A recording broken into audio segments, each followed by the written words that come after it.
고난, 고통, 환난, 역경 여러 가지 이름을 붙일 수 있겠습니다만 우리 삶에는 이런 것들이 없었던 적이 없습니다. 그리스도 예수를 믿어도 때로는 그리스도 예수를 믿었기 때문에 더 많은 고난이나 환난이 우리에게 있기도 합니다. 오늘과 다음 주 두 번에 걸쳐서 고난에 대한 주제로 말씀을 나눠보고자 합니다. 먼저 오늘 본문을 보시면 로마서 8장에서 하나님의 영으로 인도함을 받는 사람은 곧 하나님의 아들이다. 14절에 그렇게 말씀하고 계시죠. 그리고 그런 하나님의 아들은 하나님의 자녀는 곧 상속자이니 그리스도와 함께 그 모든 영광을 상속할 자이시다. 이렇게 17절에 이야기하고 있습니다. 우리는 하나님의 영으로 하나님의 자녀 되었고 하나님의 자녀이니 그리스도와 함께 다스릴 영광과 권세를 얻은 자들이 되었다.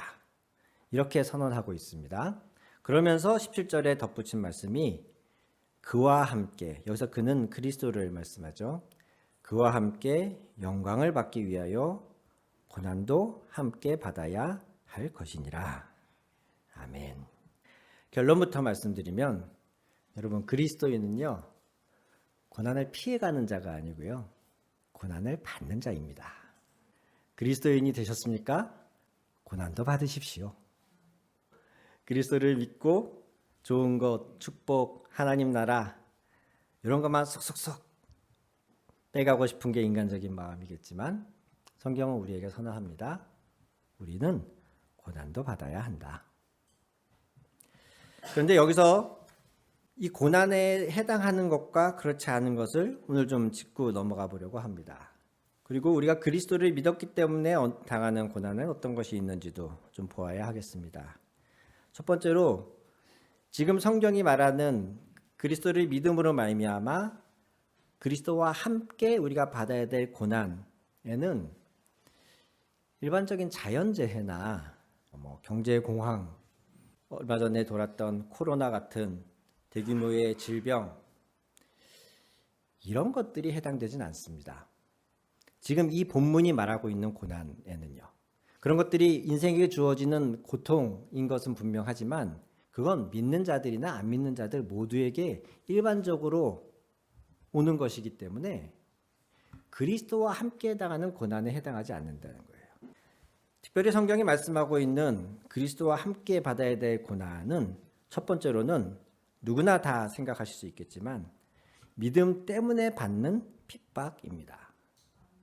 믿지 않았으면, 내가 그리스도 예수를 믿지 않았으면, 내가 기독교 신앙으로 들어서지 않았으면 받을 필요가 없는, 받지 않았을 그런 고통이나 어려움이나 핍박들, 신앙을 지키기 위해서 무릅써야 될 손해들, 그런 것들이 첫 번째 우리가 그리스도와 함께 당하는 고난입니다. 지금도 많은 나라에서는 그리스도 예수를 자유롭게 믿을 수 없는 나라가 많습니다. 중국 같은 경우는 중국이 사회주의 체제이다 보니까 개인의 인권에 대해서 취약하죠.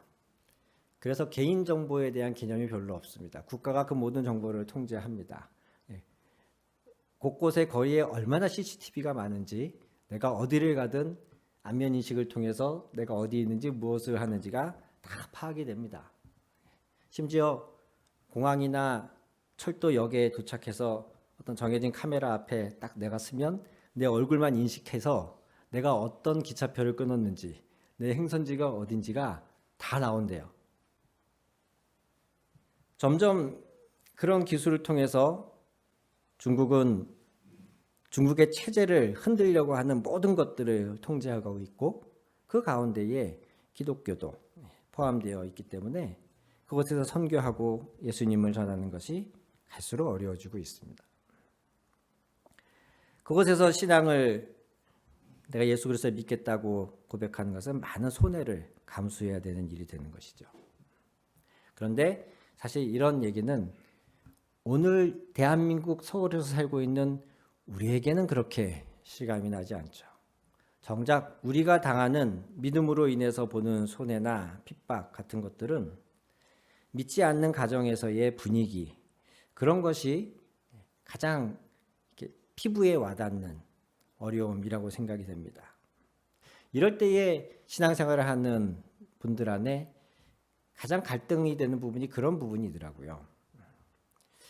내가 신앙을 지키려고 할수록 가정에 불화가 생긴다는 거예요.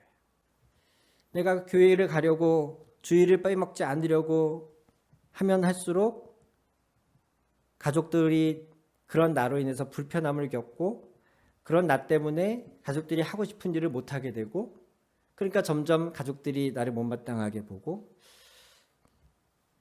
그런 일이 반복되다 보면 나 하나 포기하면 모두가 편할 수 있을 것 같은데 내가 내 신앙을 지키는 것이 우리 가족들을 불편하게 하고 우리 가정에 불화를 일으키는 요인이 된다는 것이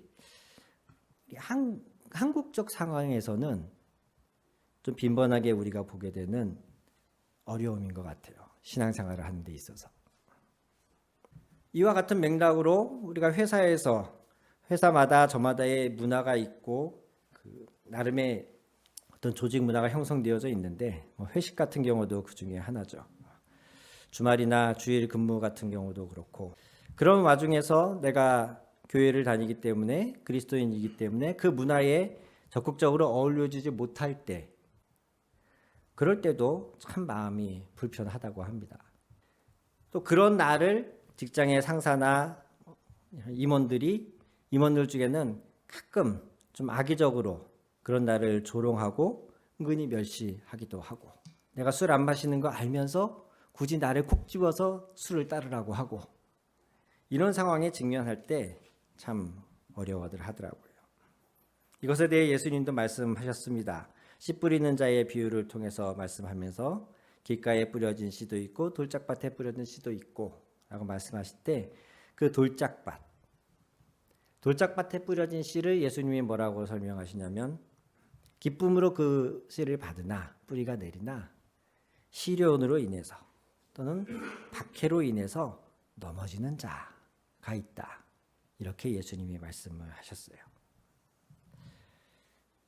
처음에 교회에 입문했을 때에 신앙을 접했을 때에 참 좋았는데 교회 와서 예배할 때 그 분위기도 너무 좋고 마음의 평안도 오고 좋았는데 교회를 계속 다니려고 하다 보니 가족들이 불편해하고 회사 생활에 지장이 있고 이런 박해와 시련이 있음으로 인해서 넘어지는 경우가 생기더라는 거죠. 이것이 우리 그리스도인들이 첫 번째에 그리스도와 함께 당하는 고난에 해당하는 것이라고 할 수 있겠습니다. 두 번째 우리가 그리스도와 함께 당해야 될 고난이 무엇인가 생각해 보건대 이 그리스도와 함께 당하는 고난이라고 하는 주제를 달리 풀어보면 내가 신앙생활을 안 했으면 안 겪을 수 있는 그런 고난 이렇게 한번 풀어봤어요. 내가 교회를 안 다니고 신앙생활을 안 했으면 그리고 진리의 말씀을 내가 접하지 않았다면 겪지 않았어도 될 그런 고난 그런 게 뭐가 있을까? 두 번째로 나의 진짜 모습 진짜 나 자신을 직면하는 고통이라고 저는 생각합니다. 우리는 성경을 읽는다라고 표현을 하는데 유진 피터슨 같은 사람들은 성경을 먹으라, 이건 성경에 있는 표현이죠. 성경을 먹으라라고 이야기를 하고 또 다른 분은 성경은 거울이다 이렇게 이야기를 합니다. 이게 어떤 의미일까요? 우리가 성경을 읽는다라고 할 때에는 내가 주체가 돼서 성경을 풀이하고 해석하고 성경의 의미를 새기는 그런 의미가 담겨져 있습니다. 내가 주체예요. 그래서 내가 성경을 읽을 때에는 나도 모르게 내가 아는 범위 안에서 나의 어떤 편향되어 있는 시각 안에서 성경을 읽게 됩니다. 그런데 진정한 성경을 대하는 태도는 성경이 말씀하시는 것을 통해 나를 보는 것이에요. 성경이 거울이 되어서 이 말씀이 나를 보는 것을 보는 것, 그게 성경을 제대로 보는 것입니다. 우리가 너무 이렇게 잘하고 있는 서로 사랑하라 라고 하는 그 말씀을 내가 성경을 읽는다라는 개념으로 보면요. 서로 사랑하라. 아, 사랑해야 되는구나. 예수님이 우리에게 서로 사랑하라고 말씀하셨구나. 그래, 나도 서로 사랑해야지. 이런 생각의 흐름으로 이어집니다. 내가 성경을 봤더니 서로 사랑하라 쓰여져 있어요. 그래서 내가 이 서로 사랑하라는 계명을 받아들이고 이 계명을 그럼 어떻게 지킬까? 이 모든 과정 안에 내가 주체예요. 그런데 성경이 거울이 되어지고 또 내가 성경을 먹어서 성경이 내 안에서 역사하기 시작하면 서로 사랑하라는 말씀을 읽고 묵상하고 실천하다가 드디어 발견하게 되는 게 뭐냐면 내가 사랑을 못하는 사람이구나. 예수님은 서로 사랑하라고 하셨는데 해보니 안 되고 나는 사랑할 생각도 없고 내가 사랑에 있어서 굉장히 부족한 사람이구나. 이걸 발견하게 되는 것이에요. 우리가 공부하듯이 성경에 어떤 내용이 있는가 내가 그것을 잘 정리하고 파악해서 받아들여서 그걸 실천하려고 하는 거.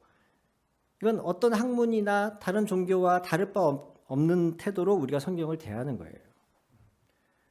그런데 진정 성경이 우리에게 주어진 이유는 이 성경을 통해서 하나님이 어떤 분이신지 내 자신이 어떤 사람인지를 발견하게 하는 것이 하나님의 의도이고 그 결과 하나님이 어떤 분인지 내가 어떤 사람인지를 있는 그대로 직면하게 된 그 결과 우리가 그리스도께 향하도록 그리스도 외에는 구원이 없구나.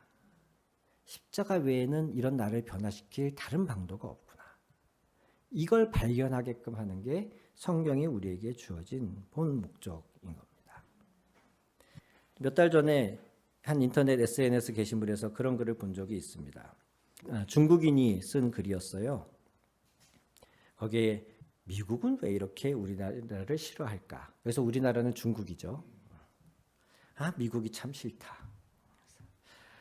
인도는 왜 이렇게 우리나라와 자꾸 싸우려고 할까? 지금 중국과 인도의 국경 지역에서 빈번하게 충돌이 일어나고 있거든요.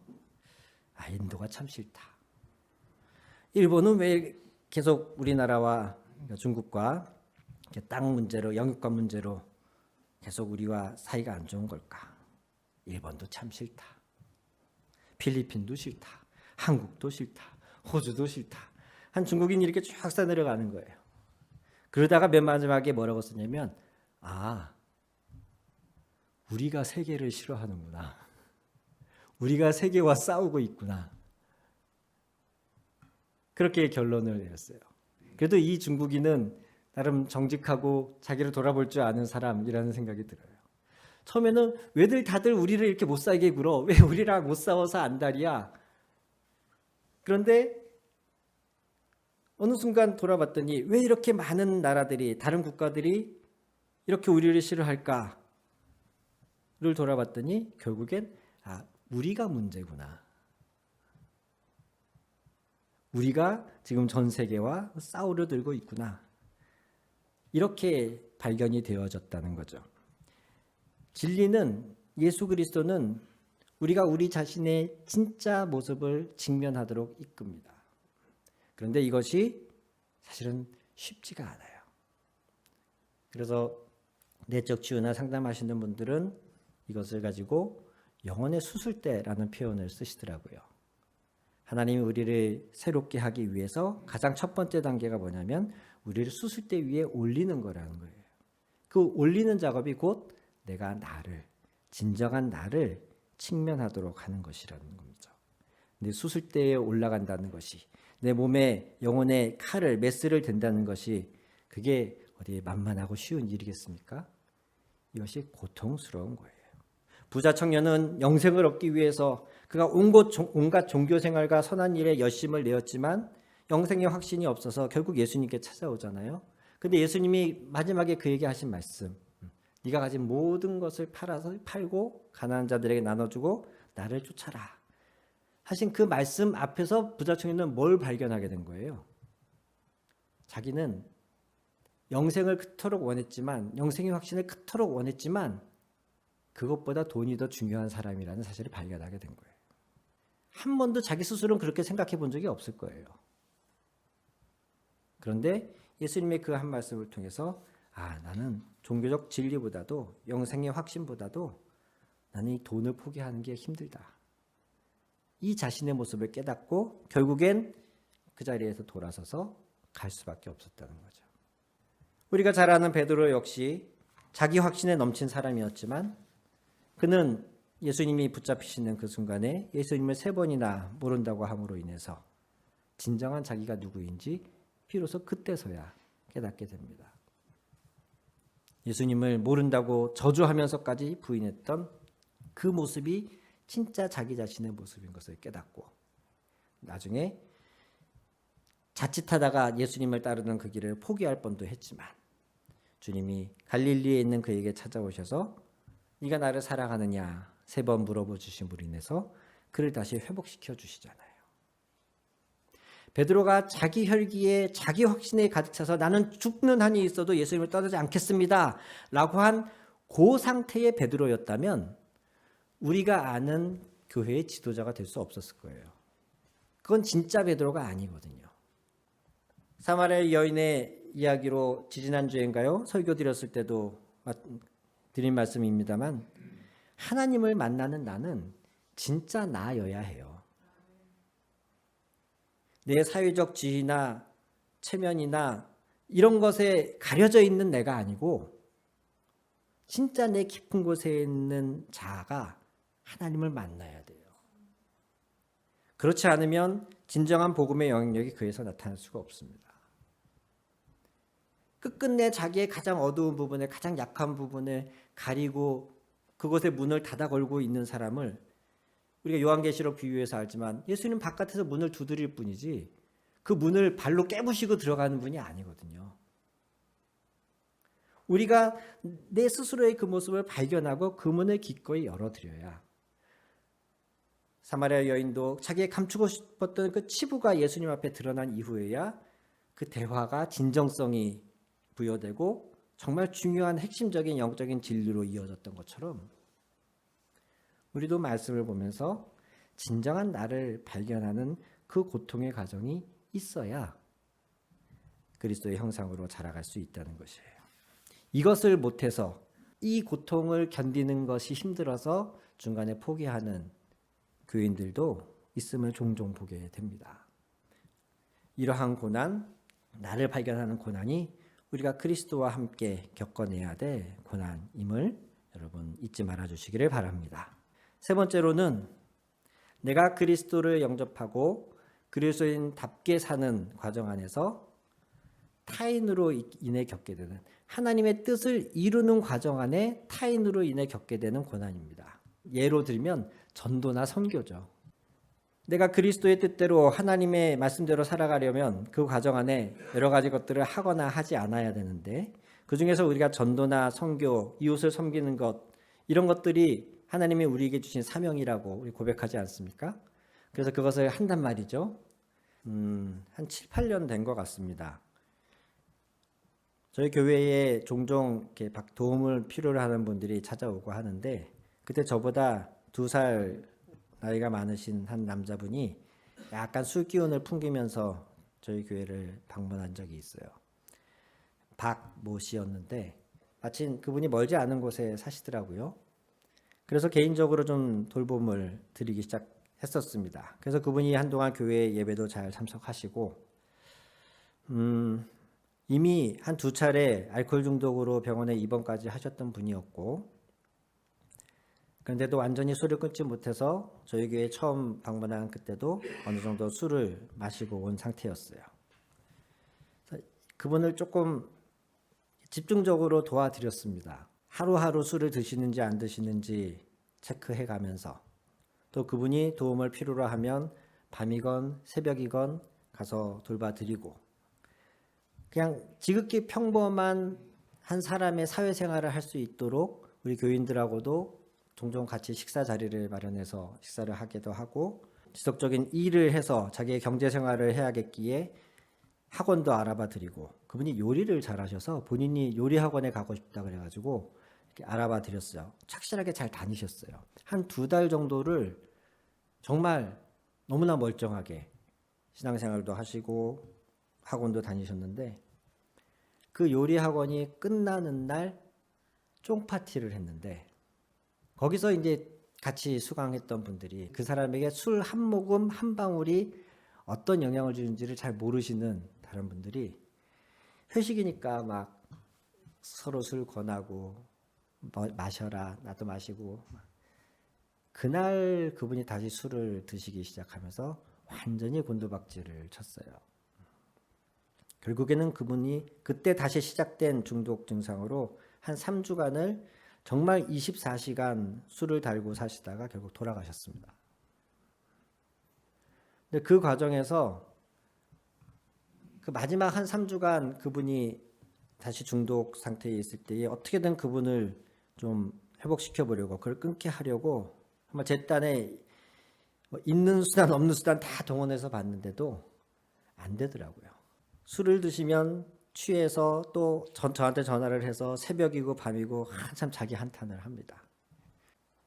그럼 또 그걸 들어주고 어떤 날은 마지막 이제 돌아가실 직전에 한 3, 4일은 몸이 너무 안 좋아지니까 제가 같이 밤에 자면서 그분을 좀 돌봐드리기도 했어요. 결국에는 돌아가셨지만 그 한 3, 4개월의 시간 동안 정말 그 진이 빠진다는 걸 제가 경험을 했었어요. 수십 명도 아니고 단 한 사람 때문에.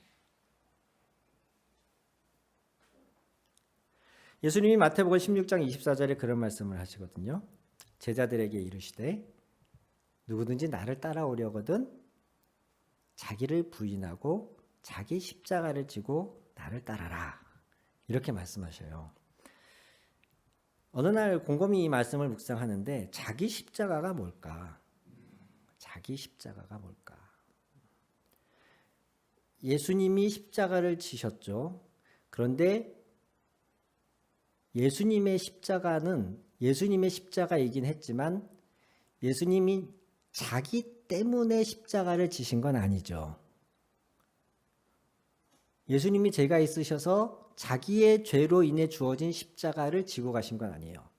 예수님의 십자가라고 할 때 그 십자가는 소속은 예수님께 있는 십자가이지만 원인은 예수님이 아닌 우리에게 있는 십자가죠. 그걸 그대로 이 말씀에 적용을 해봤어요. 이 말씀을 묵상하면서. 그러면 나의 십자가라는 것은 내가 잘못해서, 내가 못나서, 내가 성격이 삐뚤어져서, 내가 잘못 판단해서 겪게 되는 어려움, 고난, 그것이 아니겠구나. 소속은 나의 십자가이지만 그 원인이 내게 있으면 그건 예수님이 지신 십자가하고는 다른 십자가, 그건 십자가가 아니에요. 결론부터 얘기하면. 내가 어리석고 내가 잘못 판단하고 내가 삐뚤어지고 내가 못나서 얻어진 고통은 그건 십자가가 아니에요. 그건 내 잘못에 대한 마땅한 대가죠. 그러면 예수님이 내가 십자가를 져야만 예수님을 따를 수 있다. 즉 예수님이 가신 그 길을 나도 가려면 예수님이 지신 것처럼 나도 십자가를 져야 한다라고 했을 때 그 십자가는 원인이 내게 있는 십자가가 아니에요. 그래서는 안 돼요.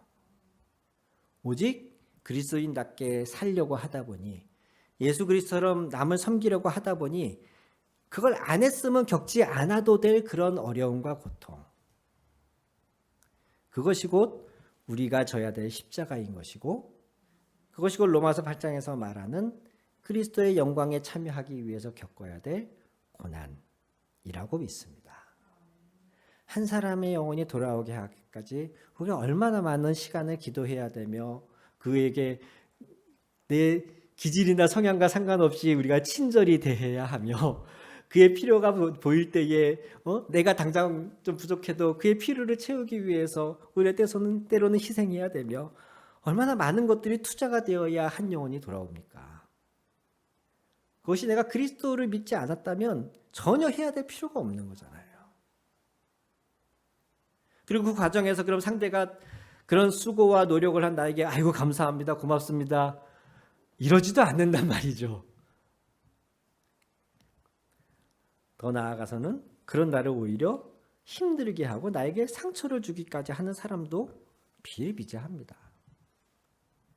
이런 고난, 이런 고통,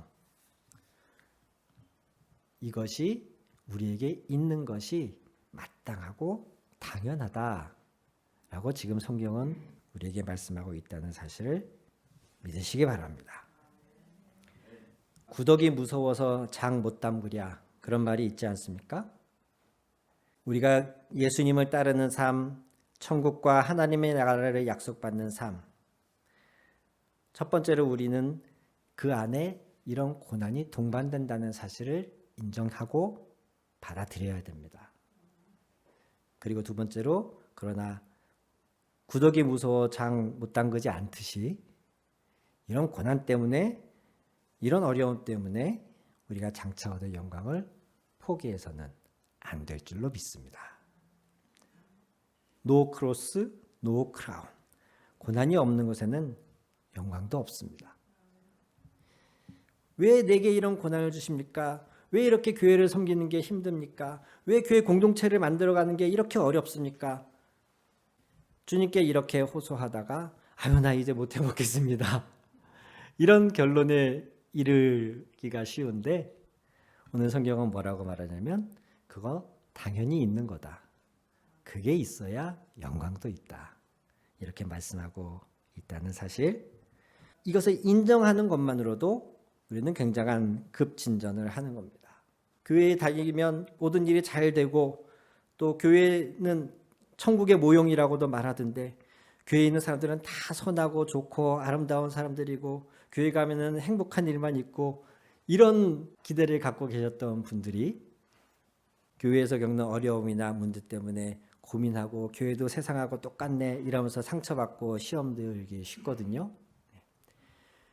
교회가 당연히 세상과 똑같아서는 안 되지만 교회 공동체를 이루어가는 과정도 교회 공동체이기 때문에 더 하나님 나라의 모형이기 때문에 더 그것을 이루어가는 과정은 때로는 고통스럽고 때로는 많은 희생과 오랜 인내를 필요로 하는 겁니다. 이것이 하나님 교회가 왜 이래요? 라고 우리가 말할 게 아니라 이것이 우리에게 당연히 있어야 될 고난이고 이 고난 뒤에야 비로소 우리가 기대하던 그 하나님 나라다운 교회, 이런 고난을 통과해야만 우리 각 사람이 다 잘 연단되어져서 그리스도의 형상을 닮은 성도가 되어간다는 사실을 믿으시기 바랍니다. 우리 같이 기도하겠습니다.